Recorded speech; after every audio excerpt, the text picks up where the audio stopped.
আসসালামু আলাইকুম ওয়া রাহমাতুল্লাহ। ইন্নাল হামদুলিল্লাহ সালাতু ওয়াসসালামু আলা রাসূলিল্লাহ। আল্লাহ তাআলার কাছে দোয়া করছি, মাহে রমজান সামনে আমাদের কাছে চলে আসতেছে। আল্লাহ তাআলা যেন আমাদেরকে রমজানের পরিপূর্ণ সিয়াম পালন করার তৌফিক দান করে। আলহামদুলিল্লাহ। আপনিও পারেন আপনার রমজান মাসের কিছু লক্ষ্য নির্ধারণ পূরণ করতে, তাহলে আপনিও সফলতা অর্জন করতে পারবেন।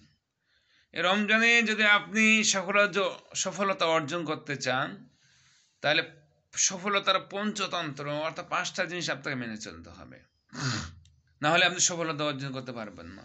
1 নাম্বার, আল্লাহর কাছে সাহায্য চাওয়া। আল্লাহর ইচ্ছা ও সাহায্য ছাড়া কেউ সফলতা অর্জন করতে পারে না। তাই সর্বপ্রথম আপনাকে আল্লাহর কাছে সফলতার জন্য বারবার দোয়া করতে হবে। পারবেন না ইনশাআল্লাহ? অবশ্যই আপনাকে পারতেই হবে।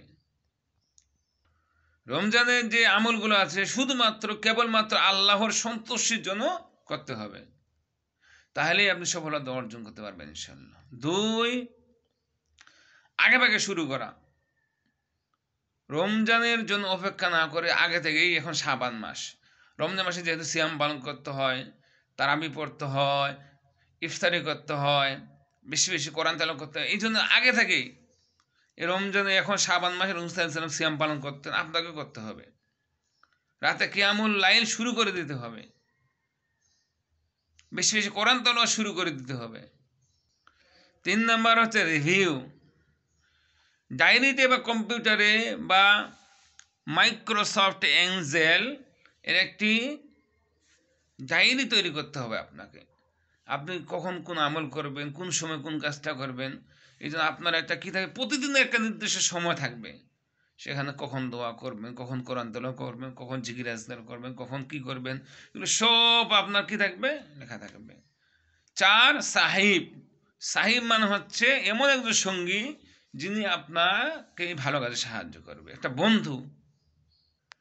সেটা হতে পারে আপনার কোনো দিনী ভাই, বা কোনো শায়েখ, বা কোনো ওস্তাদ, বা আপনার প্রিয়তম স্ত্রীও হতে পারে।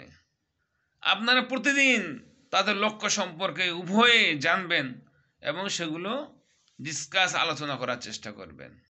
যখন দুনিয়ার সমস্ত মানুষ বহুদিকে আড্ডা নিয়ে ব্যস্ত নিয়ে পারবে, আপনার দিনী বন্ধু ভাইয়েরা, স্ত্রীরা বসে এ রমজান সম্পর্কে ডিসকাস করবেন, আলোচনা করবেন, মডিফিকেশন করবেন ইনশাল্লাহ। 5 নম্বর হচ্ছে স্বাক্ষর। রমজানের লক্ষ্যগুলো একটি কাগজে লিখে তারপর কাগজে একটি সাধারণ বিবৃতি লিখুন। এই লক্ষ্যগুলো পূরণ করার ব্যাপারে আপনি আপনার সাধ্যমতো চেষ্টা করুন। তাও কাগজে লিখে রাখুন অথবা কাগজটি স্বাক্ষর করুন।